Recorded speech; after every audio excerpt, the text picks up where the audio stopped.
Hello and welcome to the President's Table. My name is Dan Jones, the President of Texas A&M University Commerce, and I'm glad you've joined us for today's program. We have a lot of things to cover on the program today. We've had a lot of great improvements to campus, working very hard over the summer. We also have some great news about enrollment growth that we'll share with you later in the program. We're going to start our program today with some information about our new equine arena that's going up on our farm south of campus. My guests for this part of the program are Dr. Jim Heitholt, the head of our Agricultural Sciences Department, and Madison Fain, a student in the Equine Science program from Sachse, Texas, and also the president of our Equine Club. So welcome to both of you. Thank you. Jim, tell us a little bit about the new facility that's going up down on Highway 24. Well, for about 2 years, you and others on campus got to work with us in terms of what we needed to make our equine program have a facility that could run rain or shine. And so that was the main goal. How can we have classes during our rainy fall periods and rainy winter periods? How can we have classes that go forward and make our courses quality so that students could count on them being there? Right. And so we got together and decided on what kind of arena we would need. And this has excited the whole equine program in terms of the students now can count on having classes. The equine club can now practice with their horses. We can have training lessons, rain or shine, and we are just so excited to have that kind of opportunity. Right, right. And the arena, so we broke ground on it late summer, and I drive by it every day or two, and it looks like we're getting great progress. I know that once the walls go up, there's still a lot of work to do, but it's pretty exciting. Madison, what does it mean to you as an equine science student? It makes me really excited. The fact that we can have classes even when it rains means we can go further into our education, and just makes us really happy that we can continue doing our lessons. I can't tell you how many I've had to cancel just for rain, and just there's so much water in the arena, but it makes us really, really excited about it. So an all-weather facility that you can use pretty much year-round. Yes, sir. Right, right, and much larger than the old arena as well, so which is exciting. Yeah.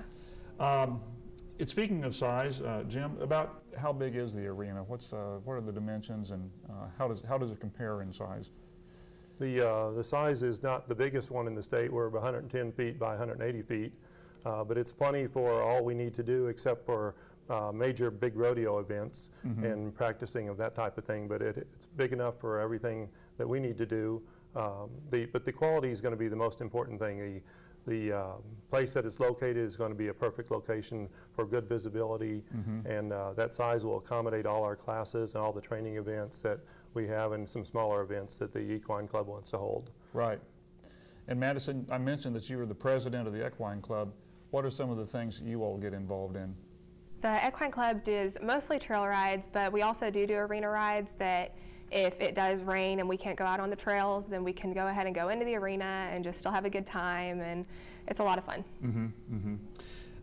Where do you take your trail rides? Just out around the farm, or? Yes, we take them out. We have our pastures for our riding horses that we go in, and we just go all out behind the barn and just discover all these new trails, and it's awesome. Yeah. My daughter, our daughter, my wife and I have she's now 14 years old, and she's been to the horse camp every summer. Yes, I actually met her. Oh, did you? Yeah, okay. She's awesome. She always asks for Bridget. Yes, yeah, so. she did. I guess Bridget has a reputation for being a gentle horse. She has a reputation. She has a reputation, okay. Yes, but she is one of our best lopers that we have and a great horse for kids. Yeah, yeah, good. Well, I'm sure that's why she enjoys her. Jim, you mentioned that this would be big enough for everything except rodeo. And I know we used to have a rodeo team here, but long before you or I were here. But there has been some talk about bringing back a rodeo team. Does that seem like a real possibility? Yes, it's a real possibility. It's going to take some time. I think what we want to make sure we do is to use the arena to shore up what we're already strong at. And then that might take a year or two, and then as momentum grows and outside interest grows for the rodeo, I think we will accommodate that and get some external interest in that. I think that'll happen. But I think we want to shore up what we're good at first, and then make sure we go forward with the rodeo as phase 2. Right, right.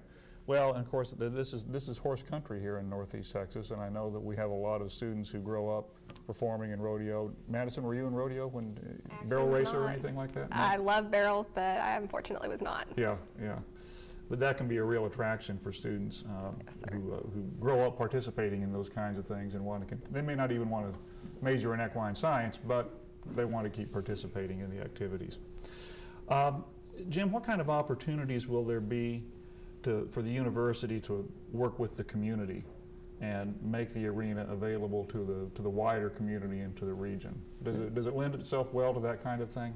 I think it does, and I don't think we're just restricted to equine-related events. I was just discussing that with some of the students today. What else could be held there?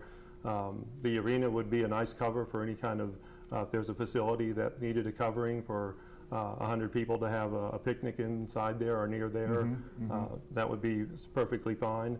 All the other types of equine-related events and people bringing things in could also be with maybe the smaller livestock species could go in there as well for Saturday events like goat, that type of thing. But we see, what we see will happen is that people will come to us and say, we want to use this for different events, and then we'll discuss that as time goes forward. And I think we'll be able to accommodate more than just horses. Right, right. Well, it's very visible right there from the highway as you drive by. It's pretty striking. I know when we went out for the groundbreaking and I kind of looked at, you know, the size of it, and I thought, well, okay, it's going to be a pretty big size. But then when you actually see all the see the steel go up and you see the panels go on, I mean, it is an impressive looking facility, and I think it will catch people's eyes. And I know that there's been a lot of interest from some of our local ranchers, just curious about it. You know, they want to know what's going up and what it's going to be used for. We kind of got into this a minute ago, Jim, but how would you say this facility compares with others in the region? I think the quality is going to be the best in terms of anything within 200 or 300 miles. The size is probably not as big as every other arena in the state, but I'm very happy with the stables that we're going to have there and what those are going to offer for the students to board their horses there. So in terms of quality, I think we're going to be the top for a while until someone passes us up. Right. Madison, did you bring a horse with you when you came here? I unfortunately did not. Oh, really? Yeah. I know I've talked to students who are coming specifically because they'll have a place where they can board their horse. In fact, our 12,000th student whom we enrolled the first week of class, a young lady from Bogota near here, and I asked her why she chose this A&M Commerce, and she said, well, she was looking at us or Colorado State, and because we had a facility where she could bring her horse with her, she chose A&M Commerce. Yes. And now that facility is going to be better than ever, so she should be very happy. Right, right. But I imagine you hear that a lot from students who, you know, they got their horse and they want to bring it with them, and now we'll have that opportunity for them. In terms of, you know, you focused on quality boarding facilities, just the size of the arena. Are there other characteristics of our arena that really make it a first-rate facility that kind of showcase it? Well, I think we're going to get there in terms of when we update our classrooms that are nearby and that type of thing. So I think the whole complex will be there, and I think that location itself is going to be quite a selling point. Right. Just right there on 24.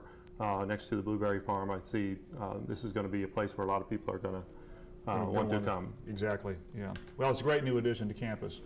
Madison, Dr. Heithold, I appreciate you being with us here on the President's Table, and we'll be back in just a moment with our next segment. Thank you.